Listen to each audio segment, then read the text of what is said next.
Esse é um projeto de leitura livre. Fique à vontade para ouvir qualquer conto em nossa biblioteca e solicitar novos audiolivros. Curta o vídeo, inscreva-se no canal e ative o sino de notificações para não perder todas as novidades. A Tumba. Conto de H.P. Lovecraft.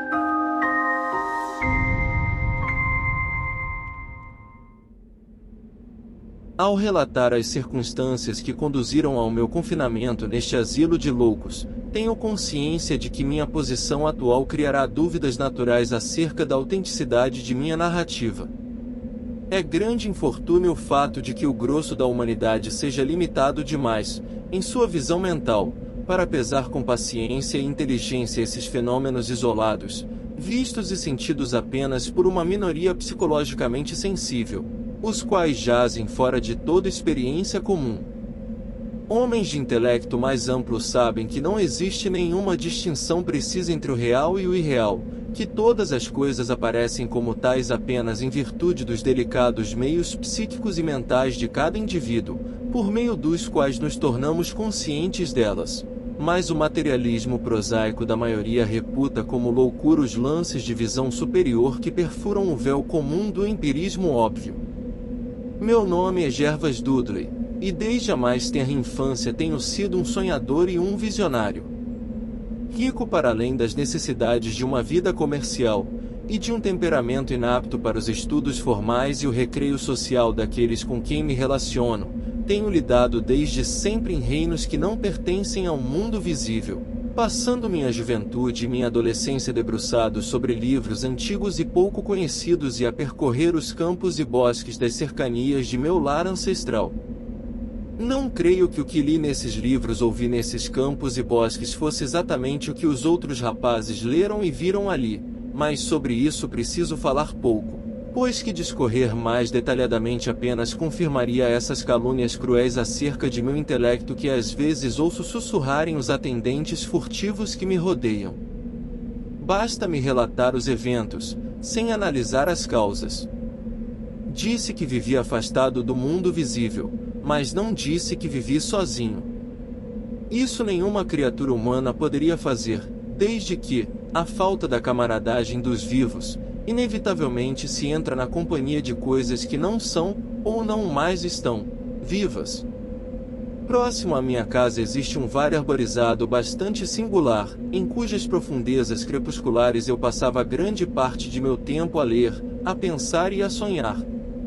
Pelas suas encostas cobertas de musgo ensaiei meus primeiros passos de infância, e em volta de seus carvalhos grotescamente retorcidos se teceram minhas primeiras fantasias de juventude.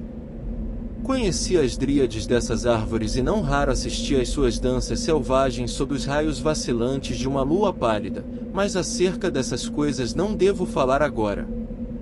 Falarei apenas da tumba solitária em meio ao matagal mais escuro do declive, a tumba abandonada dos Hydes, uma velha e nobre família cujo último descendente direto fora depositado em seus negros recessos muitas décadas antes de eu nascer.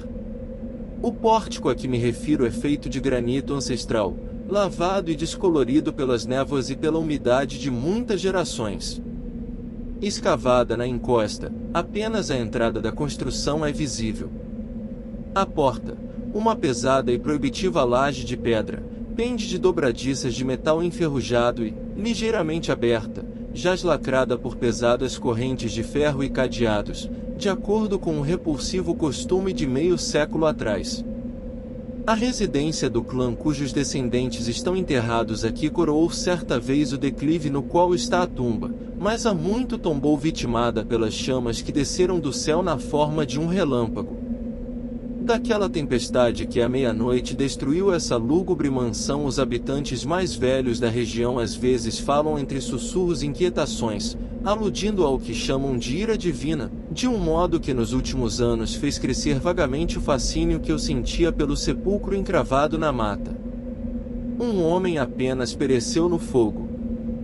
Quando o último dos Hydes foi enterrado neste local de sombra e quietude, a triste urna de cinzas veio de uma terra distante, para a qual a família se mudou quando a mansão pegou fogo. Não resta ninguém para colocar flores diante do portal de granito, E muito poucos se dão ao trabalho de enfrentar as sombras depressivas que parecem guardar estranhamente as pedras lavadas pelas chuvas. Jamais esquecerei aquele entardecer em que, pela primeira vez, me deparei com a semi-oculta Casa da Morte. Foi em pleno verão, quando a alquimia da natureza transmuda a paisagem silvestre numa única e quase homogênea massa de verde, quando os sentidos estão quase intoxicados com os mares afluentes de verdura úmida e os odores sutilmente indefiníveis do solo e da vegetação. Numa tal ambientação a mente perde suas perspectivas, o tempo e o espaço tornam-se triviais e irreais, e ecos de um esquecido passado pré-histórico batem insistentemente contra a consciência elevada. Durante o dia todo eu tinha estado a perambular através dos bosques místicos do vale, a conceber pensamentos que não há que discutir e a conversar com coisas que não há que nomear. Com apenas 10 anos, eu tinha visto e ouvido muitas maravilhas que a turba desconhecia e já era espantosamente maduro em certos aspectos. Quando, depois de abrir caminho entre duas touceiras de arbustos, subitamente deparei com a entrada da cripta, não tinha o menor conhecimento acerca do que encontrara. Os blocos negros de granito, a porta curiosamente semicerrada e os entalhes funerais sobre o arco não despertaram em mim quaisquer associações de caráter fúnebre ou terrível. Sobre sepulturas e tumbas eu sabia e devaneara bastante, mas fora poupado, devido ao meu temperamento peculiar, de todo contato com adros e cemitérios. A estranha casa de pedra escondida entre o mato na encosta constituía para mim apenas uma fonte de interesse e especulação, e seu interior frio e úmido, para dentro do qual eu espiava através da excruciante abertura, não me sugeria nada de morte ou decadência. Mas naquele instante de curiosidade nasceu o desejo loucamente racional que me trouxe até este inferno de confinamento. Espicaçado por uma voz que deve ter vindo da alma medonha da floresta, tomei a decisão de penetrar na escuridão que me convocava, a despeito das pesadas correntes que impediam minha passagem. Na luz evanescente do dia chacoalhei insistentemente os obstáculos enferrujados, na esperança de abrir a porta de pedra, e até mesmo experimentei espremer meu corpo magro através do pouco espaço disponível, mas essas tentativas não surtiram efeito. Curioso no início, tornei-me frenético e, quando ao anoitecer retornei à casa, jurara aos 100 deuses da mata que a qualquer custo um dia haveria de forçar minha entrada nas profundezas escuras e gélidas que pareciam me chamar. O médico de barba grisalha que todos os dias vem até meus aposentos certa vez disse a um visitante que essa decisão marcou o começo de uma lamentável monomania, mas deixarei o julgamento final a cargo de meus leitores, depois que souberem de tudo. Os meses subsequentes à minha descoberta foram gastos em tentativas fúteis de forçar o complicado cadeado da cripta semicerrada, bem como em perquisições cuidadosas e vigilantes acerca da natureza e da história da construção. Com os ouvidos tradicionalmente receptivos de um menino, aprendi muito, embora uma discrição habitual não me permitisse contar a ninguém sobre o meu conhecimento ou minha resolução. Será talvez importante mencionar que não fiquei nem um pouco surpreso ou aterrorizado com a natureza do pórtico. Minhas ideias bastante originais acerca da vida e da morte tinham me levado a associar, de maneira vaga, a argila fria com o corpo que respira, e senti que a grande e sinistra família da mansão incendiada estava de algum modo dentro do espaço de pedra que eu procurava explorar. Lendas murmuradas acerca de ritos exóticos e festins pagãos de épocas passadas, ocorridos dentro do vestíbulo ancestral, despertaram em mim um novo e irresistível interesse pela tumba, em frente a cuja porta eu me sentaria durante horas diariamente. Um dia acendi uma vela diante da entrada obstruída, mas nada pude ver a não ser um lance descendente de degraus de pedra úmida. O odor do lugar me repelia e ao mesmo tempo me enfeitiçava. Sentia como se já o tivesse conhecido num passado remoto, anterior a toda lembrança, anterior mesmo à habitação deste corpo que agora possuo. No ano seguinte àquele em que vi a tumba pela primeira vez, deparei-me, no sótão cheio de livros de minha casa, com uma tradução corroída das vidas de Plutarco. Ao ler a vida de Teseu, Fiquei por demais impressionado com a passagem em que se fala da enorme pedra sob a qual o menino herói haveria de encontrar as pistas sobre seu destino assim que se tornasse adulto o suficiente para erguer o grande peso. A lenda teve o efeito de aplacar minha aguda impaciência em atravessar o portal, fazendo-me sentir que a hora ainda não chegará. Mais tarde, eu disse a mim mesmo: crescerei e adquirirei força e habilidade que me permitirão destrancar facilmente a porta que os grilhões encerram, mas até lá seria melhor me conformar com o que me parecia ser a vontade do destino.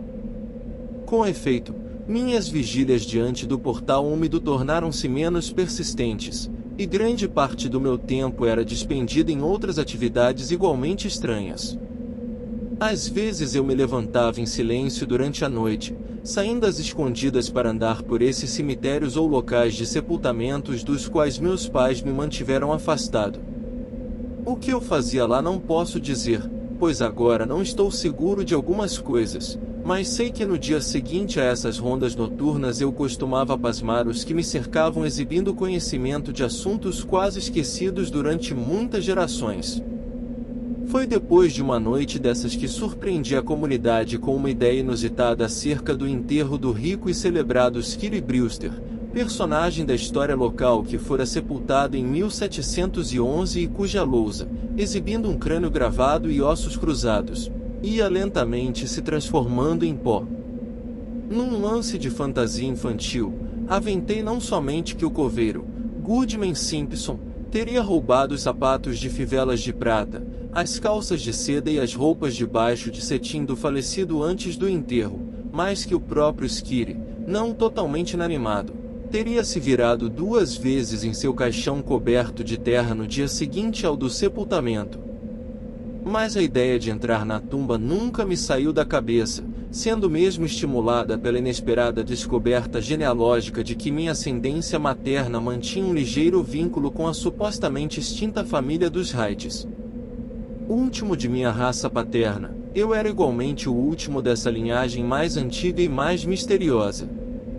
Comecei a sentir que a tumba era minha e a esperar ansiosamente pelo momento em que poderia atravessar a porta de pedra e descer na escuridão por aqueles degraus de pedra lodosa. Adquiri o hábito de ouvir com atenção através da porta semi-aberta, preferindo as horas da quietude noturna para essa estranha vigília. Quando adquiri mais idade, abri uma pequena clareira no matagal que recobria a face do declive, permitindo que a vegetação circundante cercasse e envolvesse a abertura como uma espécie de cerca viva selvagem. Essa clareira se tornou meu templo, a porta fechada meu santuário, e era aqui que eu me deitava sobre o solo musgoso a pensar estranhos pensamentos e a sonhar sonhos estranhos. A noite da primeira revelação estava bastante abafada. Devo ter adormecido de cansaço, pois foi com uma clara sensação de despertar que ouvi as vozes. Hesito em falar desses acentos e timbres, não falarei de sua qualidade, mas posso dizer que apresentavam espantosas diferenças de vocabulário, pronúncia e modos de enunciação. Cada matiz dialetal da Nova Inglaterra, desde as ásperas sílabas dos colonos puritanos até a retórica precisa de 50 anos atrás, parecia representado naquele colóquio sombrio, conquanto somente mais tarde eu notasse esse fato. Naquela hora, de certo, minha atenção foi desviada desse aspecto por um outro fenômeno, um fenômeno tão fugaz que eu não poderia jurar acerca de sua realidade. Mal me dei conta de ter despertado, uma luz foi imediatamente apagada dentro do sepulcro escuro. Não creio que fiquei perplexo ou apavorado, mas sei que fui transformado profunda e permanentemente naquela noite. Logo que voltei a casa, dirigi-me imediatamente a uma arca carcomida no sótão, onde encontrei a chave que no dia seguinte removeu com facilidade o obstáculo contra o qual me bati em vão durante tanto tempo. Foi sob o brilho de um suave entardecer que entrei pela primeira vez na cripta da encosta abandonada. Como se enfeitiçado, meu coração vibrava de um contentamento que não sei descrever. Assim que fechei a porta atrás de mim e desci os degraus encharcados à luz de uma vela, era como se eu já soubesse o caminho, e embora a vela crepitasse na atmosfera sufocante do lugar, eu me sentia singularmente em casa naquele ar mofado e sepulcral. Olhando ao meu redor, avistei muitas lajes de mármore sustentando esquifes ou os restos de esquifes. Alguns estavam lacrados e intactos, mas outros se tinham quase desfeito, deixando apenas as alças de prata e as placas isoladas em meio a alguns montículos singulares de pó. Sobre uma das placas li o nome de Sir Geoffrey Hyde, o qual viera de Sussex em 1640 e morrera aqui uns poucos anos mais tarde. Numa alcova conspícua havia um caixão desocupado e bastante bem preservado, adornado apenas com um nome que me fez sorrir e estremecer. Um impulso inusitado me levou a subir na laje larga, a apagar minha vela e a me deitar dentro da caixa vazia. À luz cinzenta da aurora cambaleei para fora da cripta e tranquei a corrente da porta atrás de mim. Já não era mais um jovem, embora apenas 21 invernos houvessem esfriado minha estrutura corpórea. Aldeões madrugadores que observaram minha caminhada até casa olhavam-me de maneira estranha e espantavam-se com os sinais de obscena euforia que descobriam num homem cuja vida era conhecidamente solitária e austera. Não compareci perante meus pais sem antes passar por um sono longo e restaurador. Desde então passei a ir à tumba cada noite, vendo, ouvindo e fazendo coisas que não devo jamais recordar. Meu modo de falar, sempre suscetível às influências do ambiente, foi a primeira coisa a sucumbir à mudança, e o arcaísmo de dicção que subitamente adquiri foi logo notado. Mais tarde, um atrevimento e uma audácia inesperados apareceram em meu comportamento, até que inconscientemente comecei a tomar os modos de um homem do mundo, não obstante meu passado de reclusão. Minha língua, silenciosa de costume, deslizava com a graça fácil e volúvel de um Chesterfield ou com o cinismo ateu de um Rochester. Passei a exibir uma peculiar erudição, totalmente distinta do saber fantástico e monacal sobre o qual me esfalfara em minha juventude, bem como a cobrir as guardas de meus livros com fáceis epigramas de improviso, os quais evocavam acentos de gay, prior e a engenhosidade vivaz dos augustanos. Certa manhã, durante o desjejum, cheguei à beira do desastre, ao declamar com acentos de efusão palpavelmente alcoólica de uma jovialidade setecentista, uma peça de jocosidade georgiana nunca registrada em livro, que dizia mais ou menos o seguinte: tragam aqui, meus rapazes, seus canecos de cerveja e bebam ao dia de hoje, antes que já não mais seja. Encham seus pratos de bifes, empilhando-os em montanha, pois só beber e comer é o que da vida se ganha.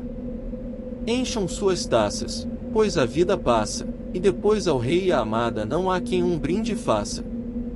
O nariz de Anacreonte era vermelho, se diz, mas o que é um nariz vermelho quando se é alegre e feliz? Melhor ser vermelho agora, Deus me castigue, que estar branco como um lírio ou morto antes de o ano acabar. Venha, Bete, em festa, beije-me na testa, filha de estalajadeiro, no inferno não há como esta. Que o jovem Harry ainda esteja de pé nos causa surpresa, logo há de perder a linha e entrar debaixo da mesa, mas encham bem suas taças, passem-nas de mão em mão, melhor embaixo da mesa do que debaixo do chão. Que reine o festim, que bebam por mim, sob 7 palmos de terra não se ri tão bem assim. Que o diabo me carregue, se mal me aguento de pé e, com todos os demônios, se de mim ainda dou fé. Aqui, patrão, mande Bete chamar um carro, que eu vou correr para casa, enquanto minha esposa não chegou. Alguém me sustente, antes que eu me sente, que enquanto em cima da terra estou feliz e contente. Por essa época é que adquiri meu medo atual ao fogo e aos temporais. Indiferente até então a tais coisas, tinha por eles agora um indizível horror e me retiraria para os recantos mais profundos da casa assim que nos céus se anunciassem quaisquer sinais de eletricidade. Um de meus abrigos favoritos durante o dia era o porão arruinado da mansão que se incendiara, e na imaginação eu reconstituía a estrutura tal qual teria sido em seus primórdios. Em certa ocasião, deixei pasmado um aldeão ao conduzi-lo secretamente até um subporão de teto baixo, de cuja existência eu parecia saber a despeito do fato de ele ter ficado oculto e esquecido por muitas gerações. Por fim aconteceu o que eu há muito temia. Meus pais, alarmados com a alteração de maneiras e aparência de seu único filho, começaram a exercer sobre meus movimentos uma amável espionagem, a qual ameaçava resultar em desastre.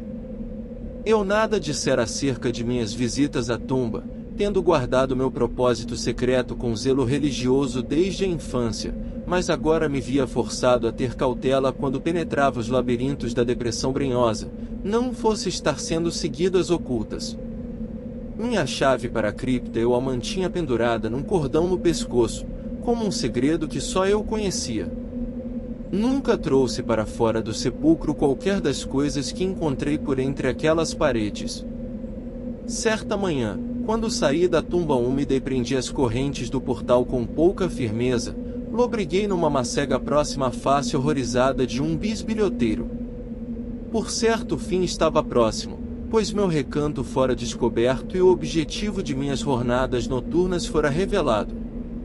O homem não me abordou, de modo que me apressei a chegar a casa, a fim de descobrir o que ele reportaria ao meu pai preocupado. Seriam minhas incursões para além da porta trancada reveladas ao mundo? Imaginem com que espanto deleitoso ouvi meu espião informar a meu pai, num cauteloso sussurro, que eu tinha passado a noite na clareira em frente à tumba, meus olhos baços de sono fixados na fenda da porta não de todo fechada. Que milagre ocorrerá a ponto de iludir assim esse observador? Convenci-me de que um agente sobrenatural me protegera. Na audácia que tal circunstância, enviada do céu, me dava, passei a ir, sem nenhuma dissimulação, à cripta, na confiança de que ninguém testemunharia minha entrada. Durante uma semana provei à saciedade as alegrias daquele convívio sepulcral, o qual não descreverei, até que a coisa aconteceu e me vi arrastado para este maldito lugar de tristeza e melancolia. Não devia ter me aventurado a sair naquela noite, pois indícios de trovões relampejavam nas nuvens e uma fosforescência infernal subia do pântano ao fundo do vale. Também o chamado dos mortos estava diferente. Em vez da tumba na encosta, era o demônio que presidia o porão chamuscado no topo da elevação que me acenava com dedos invisíveis. Quando saí de um matagal intermediário para o pleno diante da ruína, descobri sob o luar nebuloso uma coisa pela qual sempre esperara vagamente. A mansão, destruída havia um século, mais uma vez se erguia no alto como uma visão arrebatadora, todas as janelas a brilhar com o esplendor de muitas velas. Pela longa estrada rodavam as carruagens da elite de Boston, enquanto a pé se aproximava um numeroso ajuntamento de janotas empoados, provenientes das mansões vizinhas. Misturei-me a essa multidão, conquanto estivesse certo de pertencer mais ao dos anfitriões que ao dos hóspedes. Para além do saguão havia música, gargalhadas e vinho em todas as mãos. Reconheci muitas faces, e as teria reconhecido melhor ainda se as visse ressequidas ou carcomidas pela morte e pela decomposição. Em meio a essa turba selvagem e estouvada, eu era o mais selvagem e o mais debochado. Alegres blasfêmias jorravam de meus lábios, e em chocantes gracejos eu desprezava as leis de Deus ou da natureza.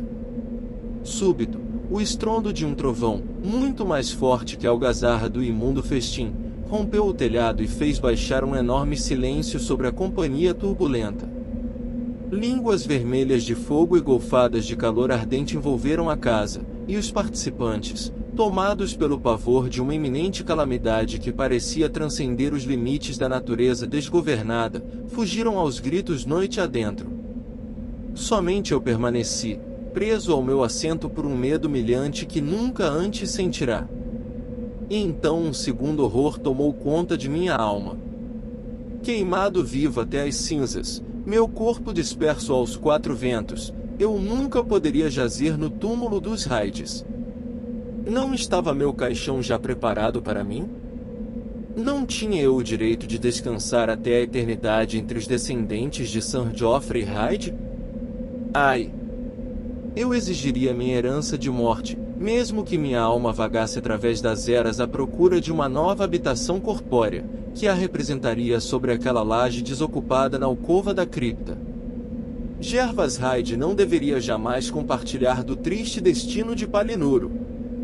Quando o fantasma da casa incendiada desapareceu, encontrei-me a gritar e a me contorcer loucamente nos braços de dois homens, um dos quais era o espião que me seguirá até a tumba.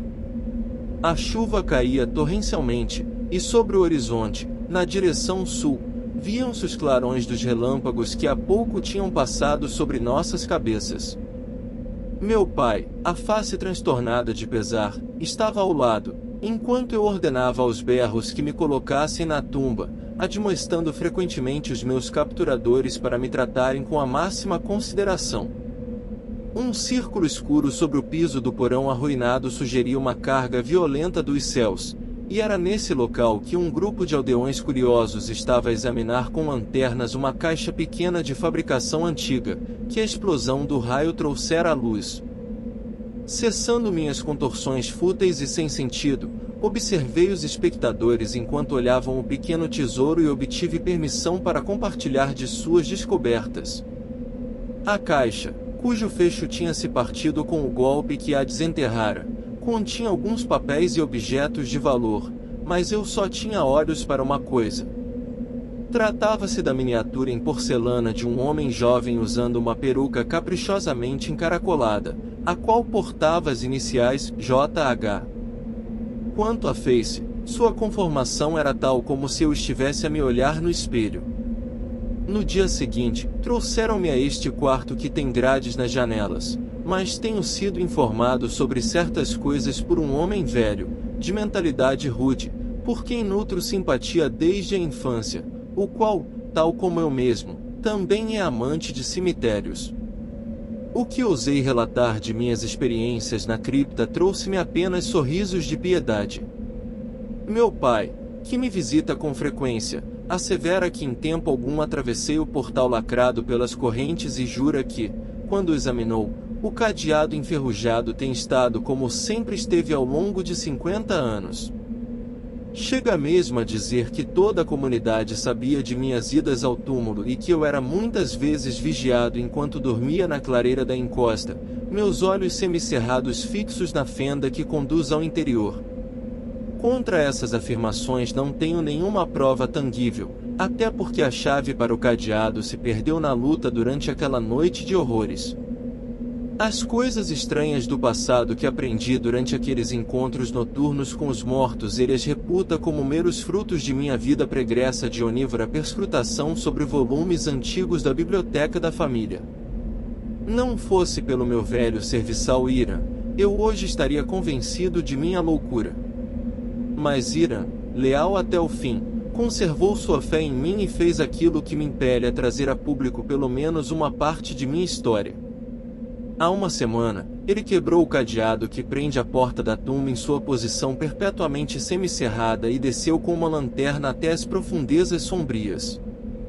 Sobre uma laje, numa alcova, encontrou um velho mas ainda vazio caixão cuja inscrição deslustrada contém uma simples palavra: Gervas. Nesse caixão e nessa cripta é que me prometeram que serei enterrado. Obrigado por assistir. Até a próxima. Fique à vontade para continuar assistindo mais vídeos.